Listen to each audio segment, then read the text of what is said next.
Hello children, you all are welcome to our history class, beta. Children, in the previous session you heard about the social hierarchies. Do you remember? आपको पीछे session में समाज की विभिन्न श्रेणियों के बारे में बताया गया था, in which you were told that how Roman society was divided according to their status. Means special status means powerful people and common status means common people. Do you remember? Yes. And according to Tacitus, society was divided in different categories, which was explained to you in many points, such as the senators, the equestrian means the horsemen, or they were known as knights also. The respected section of the society means the teachers, the doctors who played an important role in the development of society. And you were told about the unkept or the lower class who did not have proper work to earn their living, and about slaves, which was explained to you in detail. Yes, children? Good. The king, who was the center of authority, means he did not want any control over his powers, who always discouraged protest against him, means he never wanted the people to disobey his rules or disagree the decision taken by him. So whenever such things happens, he used to deal them as violence. अर्थात यदि जनता राजा के विरुद्ध आंदोलन करती थी, protest करती थी, तो वह राजा के विरुद्ध वह हिंसा के रूप में माना जाता था, जिसके विरुद्ध कठोर कदम उठाए जाते थे.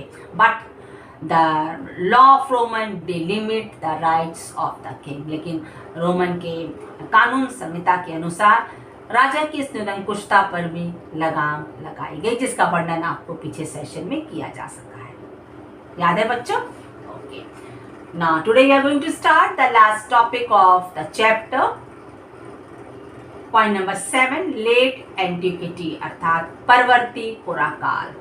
Means children, the phase of old age, पुराना समय, बीता हुआ समय.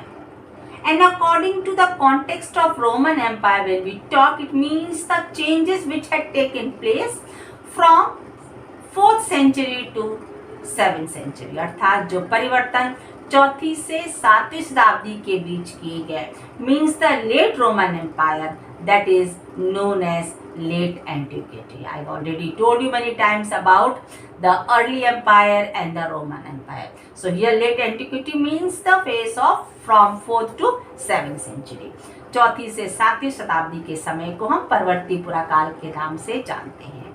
आरंभ में कई बार मैंने आपको अर्ली एम्पायर और लेट एम्पायर के बारे में बताया था, उसके काल के बारे में हम आपको समझा चुके हैं. So in this today's topic will see the cultural advancement and religious interference and how the decline of Roman empire started. इस विषय में हम लोग देखेंगे किस प्रकार सांस्कृतिक विकास हुआ, धार्मिक मतभेद लोगों में हुए, हस्तक्षेप बढ़ा और इसके साथ ही साथ रोमन एम्पायर पतन की ओर बढ़ गया और अंत में उसका पूर्ण रूप से उसका काल, रोमन एम्पायर का काल समाप्त हो गया. वो आप लेसन के लास्ट में सुनेंगे. So children, the word late antiquity is used for telling about the peak development of Roman Empire. Means ये जो टॉपिक है ये उस समय के बारे में भी आपको बताएगा जहां पर रोमन साम्राज्य में समृद्धि थी. And then the breakup of Roman empire, फिर किस प्रकार रोमन एम्पायर पतन की ओर बढ़ने लगा. And in that phase only small kingdoms they proved the monopoly from 4th to 7th century. और इसके बाद जो छोटे छोटे राज्य थे, जहाँ नरेशों ने, छोटे छोटे राजाओं ने, petty rulers, they started declaring the monopoly over the state. उन्होंने स्वयं को स्वतंत्र शासक के रूप में घोषित करना आरंभ कर दिया. And you will also listen to the change in culture and economy, especially from 6th to 7th century, where repeated invasions had taken place. अर्थात 6 से 7वीं सदी के बीच आप सुनेंगी कि कैसे लगातार आक्रमण हुए और उस आक्रमण ने रोमन साम्राज्य की, आप कह सकती हैं, रूट को ही, जड़ को ही हिला दिया, रोमन साम्राज्य का पतन हो गया. So according to the topic, as you can see on the board, I have written popular emperors of the period and development. So in this it is, you will see to the three names of emperors: Diocletian, Constantine, and the next is Justinian. These were the three popular emperors about whom you will be hearing in this topic. So first let me speak about Diocletian. सबसे पहले हम Diocletian के बारे में बोलेंगे. Around children 284 to 305 means तीसरी सदी का आखिरी का समय कह सकती हैं और चौथी सदी का आरंभ का समय. ये डायक्लिशियन का कार्यकाल था. Very observed the expansion of Roman empire. उन्होंने देखा कि रोमन साम्राज्य तो बहुत विस्तृत हो गया है. इतने विशाल साम्राज्य पर शासन करना बहुत आसान नहीं है और उस शासन को संगठित रखना ये बहुत ही चैलेंजिंग था. So what did he do? He cut back such territories which had less importance, means which had less economic value, where less production was there. So he thought better not to pay much attention to such places which are not giving a good revenue or not of much importance. With that he will be able to administer the empire in a better way. इस प्रकार ऐसे क्षेत्रों से जहाँ कोई विशेष लाभ नहीं है, यदि इनका प्रबंध कुछ अलग तरीके से कर दिया जाए, इन पर विशेष ध्यान ना दिया जाए, तो शायद जो अधिक महत्वपूर्ण स्थान है जहाँ से खास करके टैक्स मिल सकता है, उत्पादन बढ़ाया जा सकता है, उनको यदि एडमिनिस्टर किया जाए तो शायद इकोनॉमिक प्रॉस्पेरिटी बढ़ेगी. So with that what he started doing, he first fortified the frontiers, means he started paying more attention to the forts. उन्होंने इस परिपेक्ष में सबसे पहले सीमाओं की किलेबंदी आरंभ कर दी, अर्थात सुरक्षा का प्रबंध सबसे पहले उनके द्वारा किया गया. So as I told that he thought of not paying much attention to the less revenue giving place or less production giving place. So it was must to reorganize the provincial boundaries, means to restructure the provinces because there were some place which was not of better economic importance. So that also was done by him. Okay. The next is he separated civilians from military functions. अर्थात उन्होंने क्या किया? असैनिक कार्यों को सैनिक कार्यों से अलग कर दिया. मीन्स सैनिक कार्य के लिए केवल सैनिक योग्यता वाले व्यक्ति ही काम कर सकते हैं. जैसे कि आप अपने देश की जो कैबिनेट है, अगर उसका एग्जाम्पल लीजिए, ठीक है, तो उसमें जो आपका राष्ट्रपति है वो क्या है? He holds an important seat in the country as he is known as the first person of the country. ठीक है, और वो तीनों सेनाओं के सेनापति हैं. तो ये जरूरी नहीं है कि वो एक सैनिक भी है, लेकिन वो कॉन्स्टिट्यूशनल हेड है, इसलिए उन्हें हम तीनों सेनाओं के सेनापति के नाम से भी जानते हैं. वे भी उनका एक पद है, वह तीनों सेनाओं के सेनापति हैं.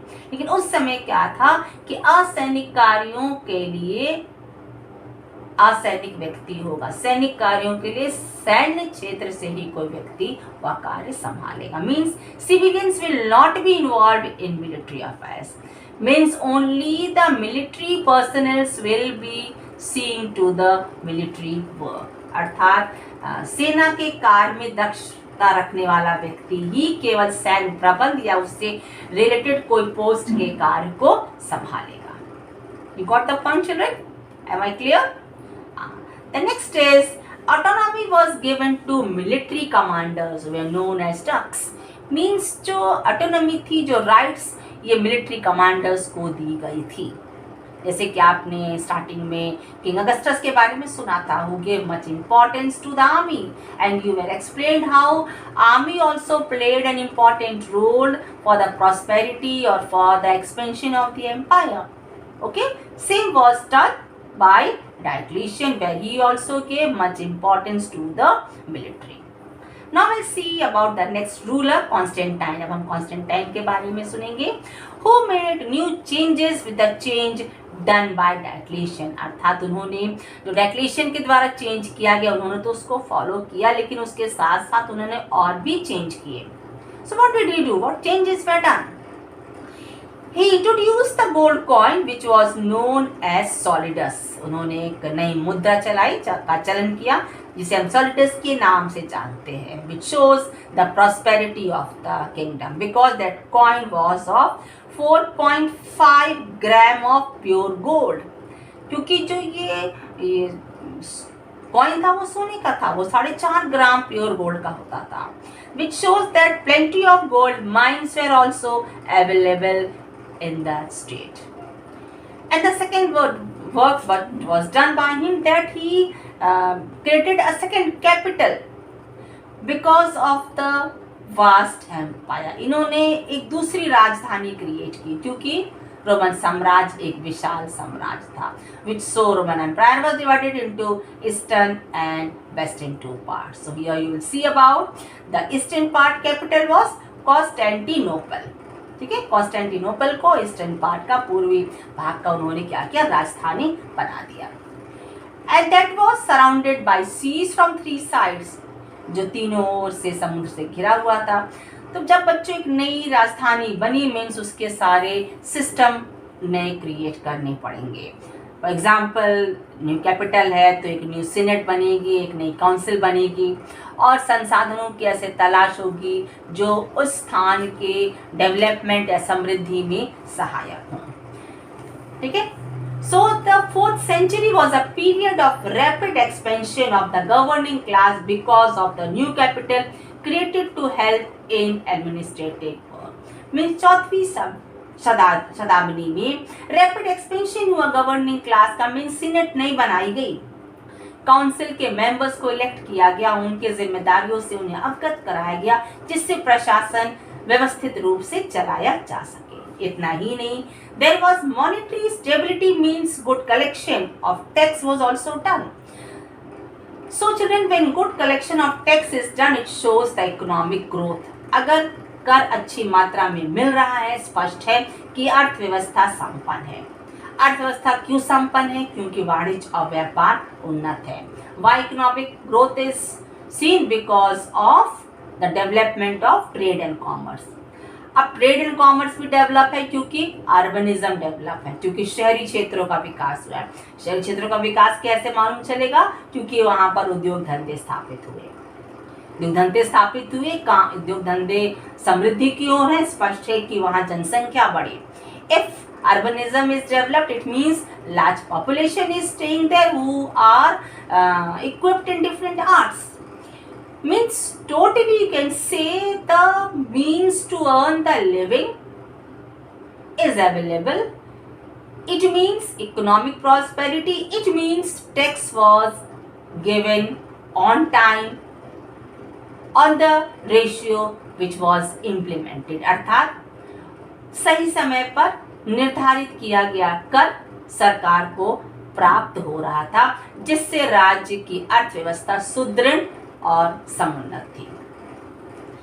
Not only this, emperor also paid much attention to the rural areas because archaeological records were found. इतना ही नहीं कि शहरी क्षेत्रों का विकास हुआ बल्कि ग्रामीण क्षेत्रों के भी विकास के कदम राजा की ओर से उठाए गए, जिसका प्रमाण हमें जो ऐतिहासिक साक्ष्य है उनसे मिलता है.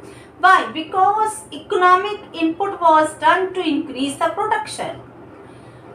यदि सरकार की ओर से धन खर्च ना किया जाए तो शायद रूरल एरियाज से प्रोडक्टिविटी नहीं बढ़ेगी. आप एग्जाम्पल अपने देश का भी लीजिए. कोई भी सरकार बनती है वह किसानों के हित के लिए हर संभव कार्य करती है. अदर एग्जाम्पल है आपकी पहली प्रथम पंचवर्षीय योजना भी कृषि से संबंधित थे. So that time also during the West, we are talking about the Roman Empire, economic input was done by the king so that production can be improved. Production means अगर हमें उद्योग धंधों का विकास करना है तो हमारे पास कच्चा माल होना चाहिए. कच्चा माल कहाँ से आएगा? प्रोडक्शन कहाँ हो रहा है? रूरल एरियाज में. अब वहाँ पर विलेजर्स के पास इतना संसाधन नहीं है कि वे आत्मनिर्भर होकर सभी विलेजर्स काम कर सके, because all were not you can से independent farmers. All were not rich landlords. So input was to be given by the government, which was given to get better production. For example, oil presses industries means to get oil, तेल निकालने वाली machine होती थी, glass factories होती थी, और वह भी नई तकनीक के अनुसार जिससे कम समय में अधिक से अधिक उत्पादन किया जा सके। Getting the point? Okay. Then comes children to expand the trade, revival of the long distance trade with east means पूर्व क्षेत्रों की ओर भी व्यापार का विस्तार किया गया। Means you can say that India and China they had trading relation with Mesopotamia and Egyptian civilization and that was also continued by Roman empire. अर्थात मेसोपोटामिया और चाइनीज सिविलाइजेशन की जब हम बात करते हैं तो हम वहाँ पाते हैं कि उस समय भी भारत के साथ और चीन के साथ मेसोपोटामिया और मिस्र के सभ्यता में ट्रेडिंग रिलेशन स्थापित थे। इन देशों के साथ ट्रेडिंग रिलेशन या व्यापारिक व्यवस्था स्थापित थी, जिससे स्पष्ट हो जाता है कि व्यापार समुन्नत था क्योंकि प्रोडक्शन प्रचुर मात्रा में उपलब्ध था, और वही रोमन एम्परर्स के द्वारा भी कंटिन्यू किया गया। And urban areas where you can say they also were a source of income, means the people living in urban area because they were in a good population, they were earning, so there were good buyers, and when there were good buyers of course the government will be able to get good tax, क्योंकि शहरी क्षेत्रों में जनसंख्या अधिक थी, जनसंख्या आत्मनिर्भर थी, इसलिए वे क्या करते थे? खरीद करते थे, सामान खरीदते थे। अब गुड बायर्स हैं, सामान खरीदने वाले हैं, मतलब वो टैक्स उस वस्तु पर दे रहे हैं, और वो टैक्स किसके खाते में जा रहा है? सरकार के। सरकार को जब टैक्स मिलता है, कर मिलता है, तो उससे सरकार क्या करेगी? देश का विकास करेगी, अर्थव्यवस्था समृद्ध होगी। The next is children that the ruling elites were wealthier and more powerful than before. Because in the previous session I told that how salary was paid in gold as new monetary system came in existence. So the senators, the bureaucrats, they became more wealthy. क्योंकि इन्हें अब जो salary मिलती थी, जो भी इन्हें धन मिलता था काम के बदले, वो अब करेंसी किसमें चलने लगी थी? सोने में। तो इन्हें अच्छी मात्रा में प्योर सोने में वो अब पारिश्रमिक मिलने लगा। अब क्या हुआ? परिणाम क्या हुआ? They were able to expand their own prosperity. इन्होंने अपने को भी समृद्ध बनाना आरंभ कर दिया, क्योंकि सरकार को इतना कर मिल रहा था कि वह सोने के सिक्कों का प्रचलन करने में भी समर्थ रही, और इसके साथ ही साथ वहां सोने की खाने को उपलब्ध थी। And one more example children, that Egypt contributed more than 2.5 million solidus as tax. Means करीब 35,000 पाउंड गोल्ड कलेक्ट होता था टैक्स के रूप में, which shows the prosperity of Roman empire. इससे स्पष्ट हो जाता है कि रोमन साम्राज्य की अर्थव्यवस्था अत्यंत समृद्ध और उन्नत थी। So children, you heard about the economic prosperity of Rome. Now we'll see the cultural aspects, or we'll see the cultural and religious change which had taken place in Roman Empire. Children, people of Greek and Romans means they were polytheists, अर्थात Romans और यूनान में रहने वाले लोग एक ईश्वरवाद नहीं थे, एक ईश्वर की उपासना नहीं करते थे, वे बहुदेववादी थे। Means they were known as, you can say, they used to worship gods, different gods.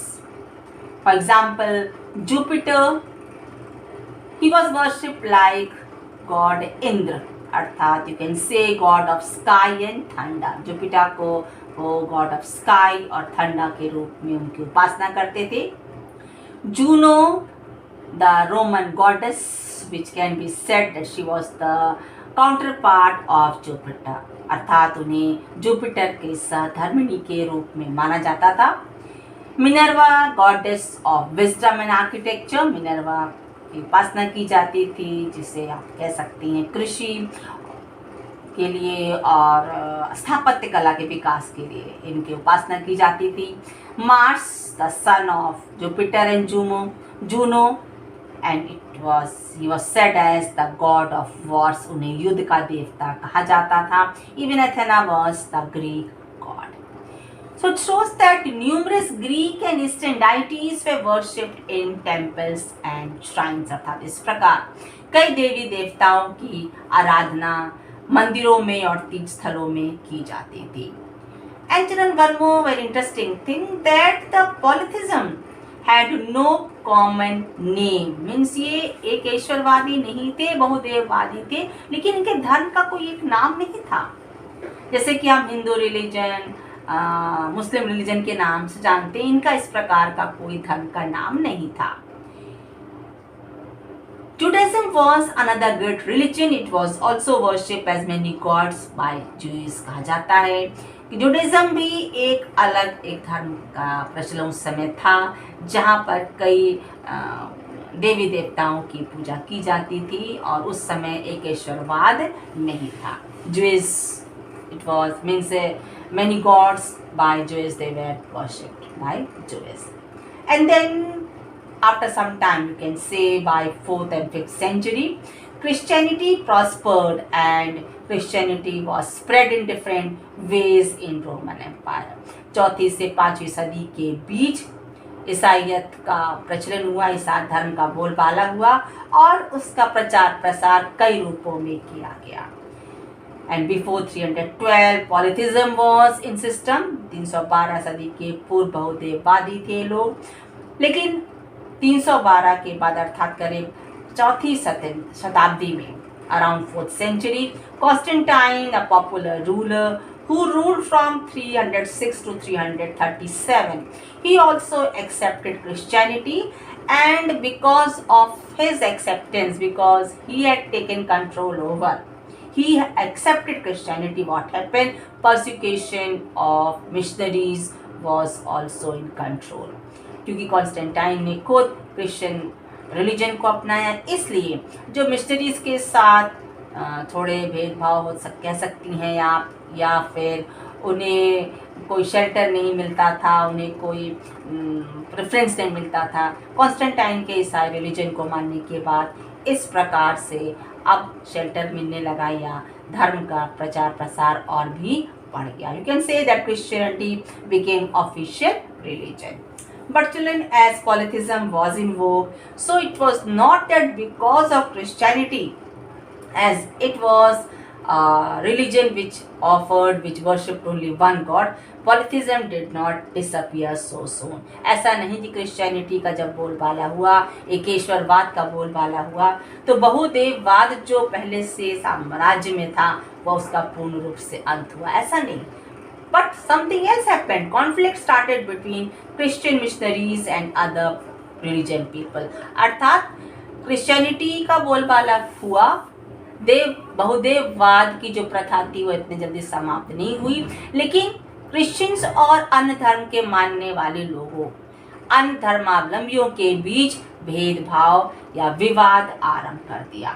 Because other rituals way condemned, so conflict started. क्योंकि एक दूसरे के धर्म को कहीं ना कहीं कम महत्व दिया जाने लगा, इसलिए वे इन दोनों के बीच या दो धर्मों के बीच विवाद आरंभ कर दिए, which shows change in culture. So children, Roman Empire was divided into Eastern Roman Empire and Western Roman Empire. Means Eastern Roman Empire was in which Constantinople was the capital, जिसके बारे में मैंने आपको पहले बताया है. ईस्टर्न रोमन एम्पायर के लिए राजधानी कॉन्स्टेंटिनोपल को बनाया गया, जहाँ पर पूर्ण रूप से नई एक शुरुआत हुई, जिसका वर्णन भी पीछे एक टॉपिक में मैंने किया है. And population increased, but what happened? Because of plague in Mediterranean area, population was affected. सब नई शुरुआत तो हुई, प्रॉस्पेरिटी तो बढ़ी, लेकिन प्लेग जैसे महामारी रोग के कारण जनसंख्या भूमध्य सागरीय क्षेत्र में प्रभावित हो गई. Then we speak about western part of Roman Empire, which was closer to Europe. Empire started dividing politically because of weak leadership. अर्थात पश्चिमी क्षेत्र की जब हम चर्चा करते हैं तो विभाजन आरंभ हो गया क्योंकि कुशल नेतृत्व का अभाव देखा गया। विभाजन हुआ कैसा? The German tribes who lived in Rhine and Danube areas they started invading and establishing petty kingdoms. Means जो राइन और डेन्यूब एरिया, जिसके बारे में आपको इस लेसन के कुछ सेशंस में मैंने बताया था कि किस प्रकार नोमैडिक्स ने, जो नोमैडिक लोग थे, जो घुमक्कड़ी प्रवृत्ति के, जो ट्राइबल एरिया के लोग थे, उन्होंने कैसे अपना वर्चस्व स्थापित किया। यहाँ पर भी वही है, that they started invading and they started establishing petty kingdoms because there was no uniformity in kingdoms. Right was divided in the hands of small tribes. क्योंकि कुशल नेतृत्व का अभाव था, इसलिए इन ट्राइबल एरियाज में छोटे छोटे स्थानों में अलग अलग लोगों का अलग अलग पार्ट का वर्चस्व देखा जाने लगा। और you can say that the nomadic tribes, the German tribes proved their monopoly. Means कहीं ना कहीं योग नेतृत्व का अभाव नोटिस किया जाने लगा। So during the disintegration of Roman Empire, you can say in the eastern part, during the reign of Justinian, what did he do? मैंने आपसे अभी कहा ना कुछ समय पहले कि पॉपुलर एम्परर्स थे 3, तो अब आप तीसरे के बारे में पढ़ रहे हैं, जस्टिनियन के बारे में। What he did, he tried to get the part of Africa from Vandals. इन्होंने क्या किया? कोशिश किया अफ्रीका का पार्ट जो जर्मन ट्राइब्स, जो वंडाल्स कहे जाते थे, उनके हाथ में चला गया था इन 533 means he captured, and he also tried to recover Italy from the hands of Ostrogoths. इसके अलावा इन्होंने जर्मन ट्राइब्स, जिन्हें ऑस्ट्रोगॉथ्स कहते थे, उनके हाथ में क्या था? इटली का कुछ भाग था, उसको भी जस्टिनियन ने लेने का संभव प्रयास किया, जिसमें इन्हें सफलता मिली। लेकिन इन सफलताओं के बाद एक और पराजय का द्वार खुल गया। How? But in this effort he paved the way for the Lombards who were German nomadic tribes. उन्हें सफलता तो मिली, 2 रास्तों से उन्हें सफलता मिली, 2 स्थानों में उन्हें सफलता मिली, लेकिन कहीं ना कहीं सफलता के पीछे उन्होंने ही invited, means he gave the opportunity to the German nomadic tribes who were known as Lombards, because they started invading, which resulted into the shattering of Roman Empire. Means इनके लगातार आक्रमण से, लोम्बार्ड्स के लगातार आक्रमण से क्या हुआ? रोमन साम्राज्य का विघटन आरंभ हो गया। Means downfall of Roman empire started with the repeated invasion of Lombards, the German nomadic tribes.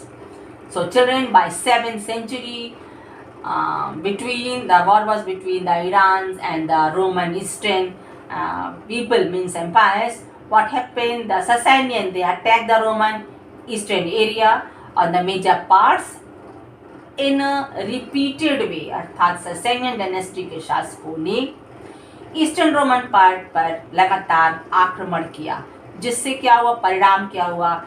The most of the area of Egypt, which was quite prosperous, which was a very good revenues giving state, as I told you that around 35,000 pound of gold was collected in the form of tax.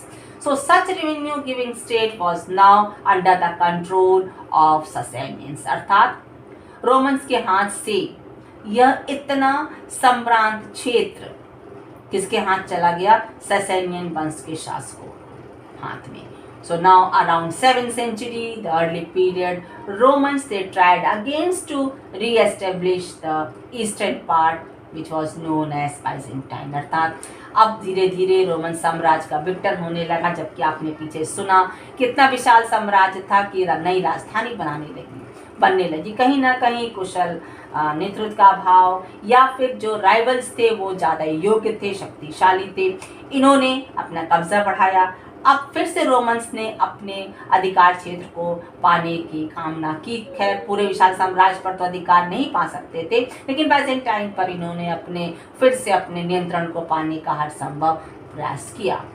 But finally what happened? अंत में क्या हुआ? Finally collapse started due to south eastern invasion, south eastern areas से invasion, जो आक्रमण हो रहे थे।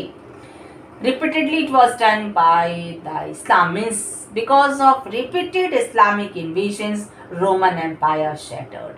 अर्थात लगातार आक्रमणों से क्या हुआ, रोमन साम्राज्य विघटित हो गया. And that resulted into expansion of Islam in 7th century,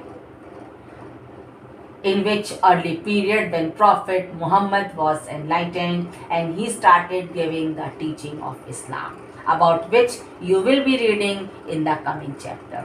So children, means the rise of Islam was the greatest revolution of ancient world, where he gained control over Romans as well as the Sasanian rulers. Means now the empire was in the hands of Arabians के हाथ में पूरा Roman साम्राज्य चला गया. न केवल Romans बल्कि ससेनियंस भी अपने साम्राज्य को इस्लामिक इन्वेशन से बचा नहीं सके.